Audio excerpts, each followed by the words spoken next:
So ఏంటంటే ఈ మధ్య ఏంటంటే మంచి మంచి స్టోరీస్తో వస్తున్నారు. ఇప్పుడు మల్టీప్లెక్స్ వచ్చినాయి, different different genres like comedy, దాని తర్వాత లవ్ స్టోరీ, దాని తర్వాత యాక్షన్, హారరు, సస్పెన్స్, రకరకాల జానర్స్ వస్తున్నాయి.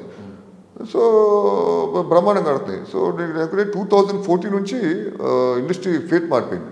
ఇప్పుడు ఎంతమందో హీరోస్ ఇచ్చారు, లైక్ నితిన్, రాము, దాని తర్వాత శర్వానంద్, రోజుకో హీరో వస్తున్నాడు. మంచి మంచి వాళ్ళ టాలెంట్ ఉంది, చక్కటి సబ్జెక్ట్స్తో, డిఫరెంట్ టైప్ ఆఫ్ సబ్జెక్ట్స్తో మళ్ళీ మంచి హిట్ అవుతున్నారు. ఇప్పుడు కార్తికేయ 2 హీరో ఆయన మంచి హిట్ కొడుతున్నారు. Nikhil S. So trend change.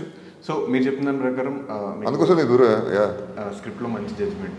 So ఇన్ని సంవత్సరాల తర్వాత ఈ బ్రీత్ అనే సబ్జెక్ట్ ఎంచుకోవడానికి రీజన్ ఏంటి? అంటే మీరు చెప్తున్నది డిఫరెంట్ జోనర్స్ తో వస్తున్నారు, డిఫరెంట్ స్క్రిప్ట్స్ తో వస్తున్నారు, ఇప్పుడు జనరేషన్ అని చెప్తున్నారు. ఇదే హాస్పిటల్ కాన్సెప్ట్ లో, ఇదే థ్రిల్లర్ కాన్సెప్ట్స్ లో, ఇదే మెడికల్ మాఫియా కాన్సెప్ట్స్ లో ఆల్రెడీ మేము చాలా సినిమాలు చూసిస్తున్నాం. సో ఇందులో కొత్త ఏంటి అసలు? అంటే మనం ఫస్ట్ నుంచి చూసుకుంటే లవ్ స్టోరీ, ప్రతి సినిమాలో లవ్ ట్రాక్ ఉంటుంది, లవ్ స్టోరీ ఉంటుంది. సో అది మనం డిఫరెంట్గా చూపించాలి.